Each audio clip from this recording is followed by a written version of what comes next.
Good morning, students. Hope all of you are fine and doing your studies well. हम first unit कर रहे हैं, paper first की 6 same का syllabus हम कवर कर रहे हैं और आज हम करेंगे Lorentz transformations of charge and current densities. ठीक है, यानी लॉरेंज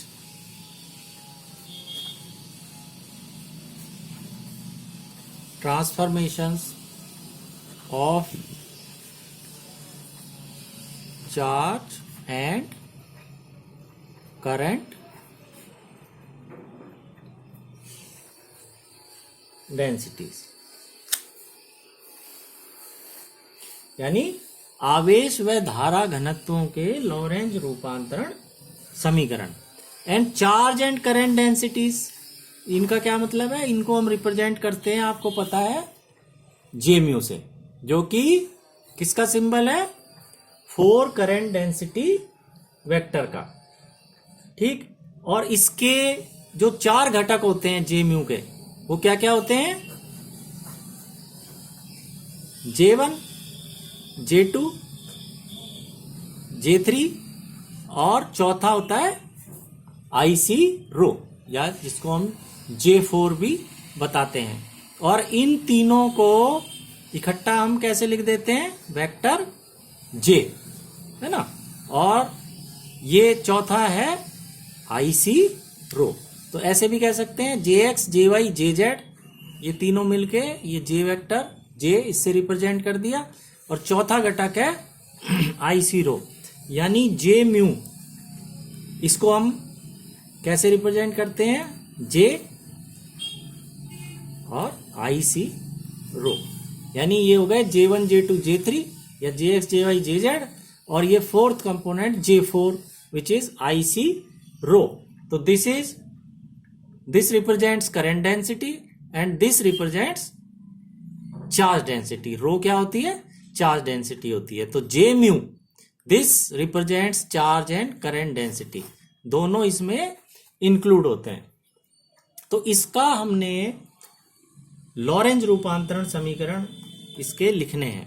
अब मान लो J म्यू जो है ये S तंत्र में है, ठीक है, इसके घटक S तंत्र में ये हैं। अब ये S तंत्र है और एक और तंत्र जिसको हम मान लो S डैश कहें, वो S के सापेक्ष प्लस x दिशा में एक नियत वेग v से गतिशील है। किस दिशा में? प्लस x दिशा में। ठीक है, तो हम ये देखना चाहेंगे कि J म्यू के घटक S डैश निर्देश तंत्र के सापेक्ष या इसमें से देखने पर क्या होंगे। तो S डैश के घटक और S के घटक, इनमें आपस में संबंध व्यक्त करने वाले जो समीकरण हैं वो क्या कहलाते हैं? Lorentz transformation equations. और ये अपने को पता है किसी 4 वेक्टर के लिए, चतुर्विम सदिश के लिए ये किस तरह दिए जाते हैं? ये मान लो 4 वेक्टर है जो A से रिप्रेजेंट हो रहा है, तो A mu dash is equal to A mu nu A nu. ठीक है, A न्यू ये घटक हैं S तंत्र में, इस 4 वेक्टर के, है ना।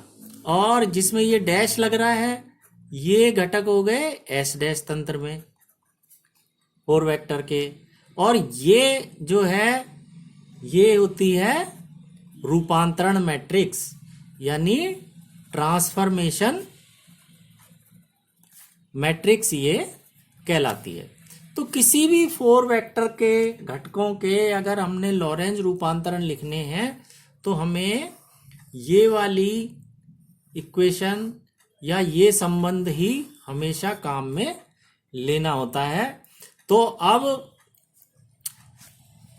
ये देखो S और S डैश के घटकों को आपस में संबंध ये व्यक्त कर रही है इक्वेशन, ये लॉरेंज रूपांतरण समीकरण, इससे हमें प्राप्त होते हैं। अब हम केवल क्या करेंगे, ए न्यू की जगह तो जे न्यू लिख देंगे, क्योंकि हमने किसके लिए निकालने हैं, 4 करंट डेंसिटी के, और यहाँ जे म्यू डैश आ जाएगा। तो ये J mu dash is equal to A mu nu J nu, जहां म्यू और न्यू अपने को पता है कि 1 से 4 तक है, 1 2 3 एंड 4। ठीक, अब हम इनकी वैल्यूज रख देते हैं। तो जे म्यू डैश, ये तो देखो हम उसको मैट्रिक्स फॉर्म में रख दिया, J1 dash, J2 dash, J3 dash, J4 dash.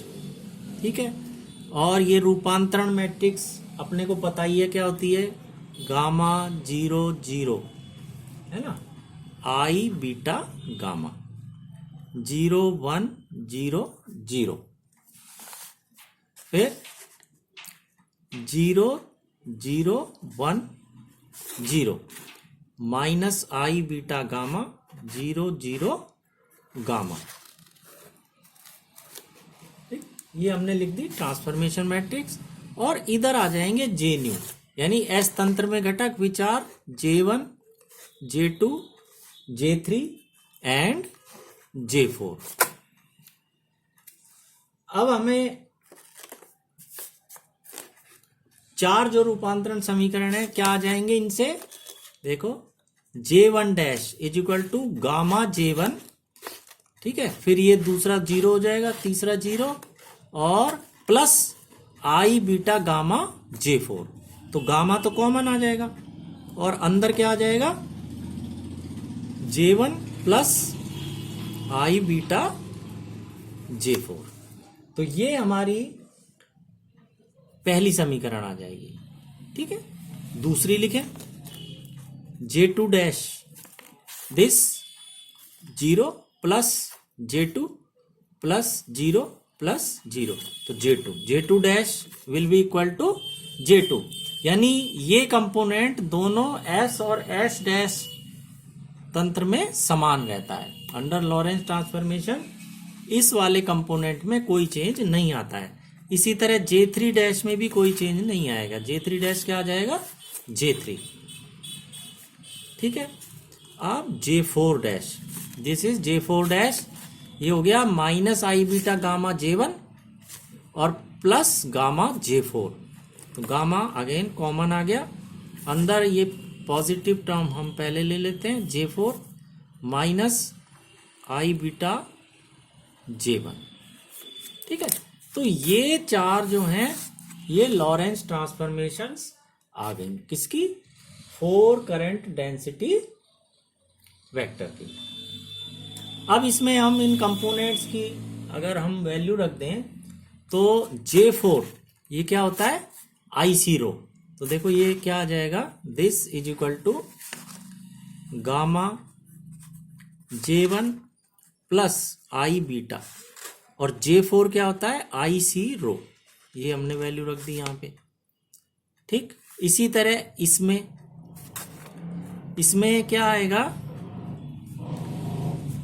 पहले हम इसको सॉल्व कर लेते हैं। ये आ जाएगा गामा J1 और बीटा C रो, और ये आई स्क्वायर ये माइनस हो जाएगा, तो माइनस बीटा C रो, तो ये आ जाएगा फाइनली। इसी तरह हम इसको देखें तो इसमें J4 डैश का मतलब IC रो डैश, क्योंकि J4 क्या होता है, IC रो, तो J4 डैश क्या हो जाएगा, IC rho dash. Rho dash क्या है, S डैश तंत्र में चार्ज डेंसिटी, तो IC rho dash gamma J4 ये हो गया IC रो, ये S तंत्र में हो गई, माइनस आई बीटा J1। ठीक, अब ये I हमने सब तरफ से यहां से हटा दिए, और सी से सबको यहाँ डिवाइड किया तो rho dash is equal to gamma rho, see ये कट गया यहाँ पे, इसके नीचे सी आ जाएगा minus beta by c J1, तो ये आ जाएगा। तो इसका मतलब आवेश व धारा घनत्वों के लॉरेंज ट्रांसफॉर्मेशंस, यानी Lorentz transformations of charge and current densities will be J1 dash is equal to gamma J1 minus beta c rho, ये पहला हो जाएगा।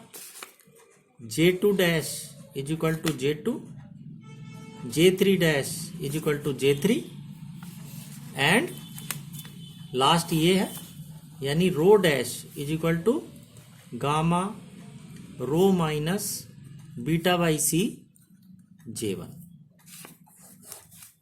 तो ये चार जो ट्रांसफॉर्मेशन इक्वेशंस हैं, this represent the Lorentz transformations of charge and current densities. और ये क्या है, ये एस डैश में कंपोनेंट है 4 करंट डेंसिटी वेक्टर के, है ना, और J1 J2 J3 ये है किसमें, एस तंत्र में। तो ये ट्रांसफॉर्मेशन है from S to S dash. अब इनवर्स ट्रांसफॉर्मेशंस भी होते हैं, तो इनवर्स ट्रांसफॉर्मेशंस में क्या होगा, व्युत्क्रम रूपांतरण में एस डैश से एस, यानी एस डैश में अगर पता हो तो एस में घटक क्या होंगे, है ना। तो अपन व्युत्क्रम अगर देखें तो एस डैश एस के सापेक्ष जो है माइनस वी वेग से गतिशील है, यानी हम इसमें केवल क्या कर देंगे, ये जो रूपांतरण हमने प्राप्त किए हैं इनमें v की जगह हम क्या लिख देंगे, माइनस v, या बीटा जो कि होता है v बाई सी, उसकी जगह क्या आ जाएगा, माइनस v बाई सी, ये चेंज हो जाएगा, बीटा की जगह माइनस बीटा हो जाएगा। तो व्युत्क्रम रूपांतरण यानी inverse transformations will be written as, जहां पे ये डैश लगा रखा है यानी प्राइम किया हुआ है, इस पे डैश हम हटा देंगे, जो जहां नहीं है वहां लगा देंगे। तो J1 डैश की जगह क्या आ गया, J1 गामा, ये हो जाएगा J1 डैश, और अब माइनस की जगह क्या हो जाएगा, प्लस बीटा सी, और रो की जगह हो जाएगा रो डैश, है ना। फिर J2 is equal to J2 dash, J3 is equal to J3 dash, और रो डैश की जगह क्या हो जाएगा, रो गामा, रो की जगह हो जाएगा रो डैश, और माइनस का हो जाएगा प्लस बीटा अपॉन सी, J1 की जगह J1 डैश। तो ये जो है ये inverse Lorentz transformation equations of charge and current densities, यानी क्या, एस डैश टू एस। तो इस तरह से हम जेम्यू के लिए लॉरेंस ट्रांसफॉर्मेशन इक्वेशंस लिख सकते हैं। Have a nice day students.